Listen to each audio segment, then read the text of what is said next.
Alright, सो hi everyone. आज के इस वीडियो में मैं कुछ डिफरेंसेस डिस्कस करूंगा रनिंग शूज़ और ट्रेनिंग शूज़ के बारे में। और मैं आपको बता दूं कि ये एक मेरी नई सीरीज़ का पहला वीडियो है और ये सीरीज़ में मैं डिफरेंसेस डिस्कस करूंगा कोई भी 2 या 3 चीज़ों के बीच में। और ये डिफरेंसेस जो होंगे वो एकदम ट्राई करूंगा कि एकदम बेसिक से तरीके में आपके सामने आ जाए। अब ये वीडियो मैंने क्यों बनाया, क्योंकि सबसे पहले अभी मिंत्रा, फ्लिपकार्ट, अमेज़ॉन हर जगह पे बड़े बड़े डिस्काउंट्स चल रहे हैं। तो इन सेल्स में लोगों को डिस्काउंट्स की वजह से शॉपिंग करने का बहुत मन हो रहा है। अब अगर इसी शॉपिंग के एंथुजियाज्म में कोई गलत प्रोडक्ट ऑर्डर कर देगा तो उसको डैमेज तो ज़रूर होगा और वो बिना समझे ये शूज़ ख़रीद लेगा तो उसको शायद ट्रेनिंग शूज़ की ज़रूरत होगी और वो रनिंग शूज़ मंगवा लेगा। रनिंग शूज़ की ज़रूरत होगी तो उसको ट्रेनिंग शूज़ उसने मंगवा ली होगी। तो ये डिफरेंस काफ़ी बेसिक है, लेकिन फिर भी लोगों को इसका डिफरेंस ज़्यादा मालूम नहीं होता है। तो सबसे पहले जो रनिंग शूज़ होते हैं वो एक लीनियर सपोर्ट के लिए बने हुए होते हैं और जो ट्रेनिंग शूज़ है वो आपको लैटरल सपोर्ट के लिए भी बने हुए होते हैं। ठीक है, तो सबसे पहले मैं आपको बता दूं, रनिंग तो ऑब्वियस मीनिंग है।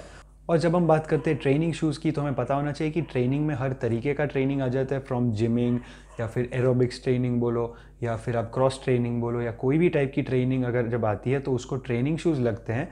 और जब सिंपली आपको रन करना है तो आपको रनिंग शूज़ लगते हैं। तो जब मैं बोलता हूँ कि लैटरल सपोर्ट इसको चाहिए तो क्यों चाहिए, तो जब कोई ट्रेनिंग शूज़ पहनता है तो उसको ये सारी ज़रूरतें पड़ती है कि उसको अचानक से ब्रेक लगानी है, उसको अचानक से दौड़ना शुरू कर देना है, उसको स्प्रिंट भी करना है, उसको फटाफट से स्टॉप हो जाना है, उसको डायरेक्शन चेंज करनी है, उसको लैटरल मूवमेंट्स करनी है, उसको लंजेस करने हैं। तो ये सारी जो चीज़ें हैं वो ट्रेनिंग शूज़ की रिक्वायरमेंट होती है। इसलिए सबसे पहले जो इसका डिफरेंस होगा बेसिकली वो उसके वेट में होगा क्लियरली, क्योंकि रनिंग शूज़ है तो उसका जो वेट होगा वो कम हो जाएगा, क्योंकि उसका जो एक्सटीरियर मटेरियल होता है वो ज़्यादातर नेट टाइप मटेरियल से बना हुआ होता है, मैश मटेरियल से, ताकि वहाँ पे जब वो रनर दौड़ रहा है तो उसको वहाँ पे वेंटिलेशन रहे।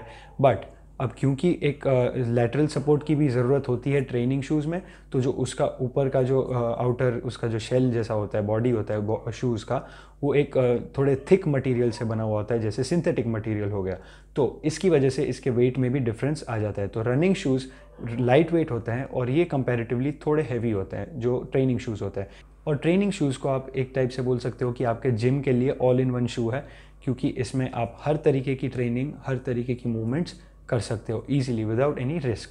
अब रनिंग शूज़ में क्या एडवांटेज ज़्यादा मिलता है कि उसमें ज़्यादा कुशनिंग होता है। कुशनिंग इसलिए होता है क्योंकि शायद मैराथन रनर्स होते हैं वो रनिंग शूज़ पहन के बहुत सारे किलोमीटर्स तक दौड़ते रहते हैं, तो उसके लिए कुशनिंग ज़्यादा ज़रूरी है। क्योंकि ज़्यादातर लोग जिम में तो दौड़ने नहीं जाते, वो रोड पे, पेवमेंट्स पे, ग्राउंड में, तो इस सब में उनको नीज़ को प्रोटेक्शन देने के लिए कुशनिंग ज़्यादा होता है। आपके पूरे जो भी आपके पैर जब गिरते हैं ज़मीन पे तो उसकी जो एक इम्पैक्ट आती है उससे बचाने के लिए उसका कुशनिंग हैवी होता है। रनिंग शूज़ में कंसेप्ट आ जाता है हील ड्रॉप का। हील ड्रॉप क्या होता है कि आपकी जो हील की जो हाइट होती है तब से लेकर के आपकी टो की हाइट, तो जैसे कि आपको फोटो में दिख रहा है इसको हील ड्रॉप बोलेंगे।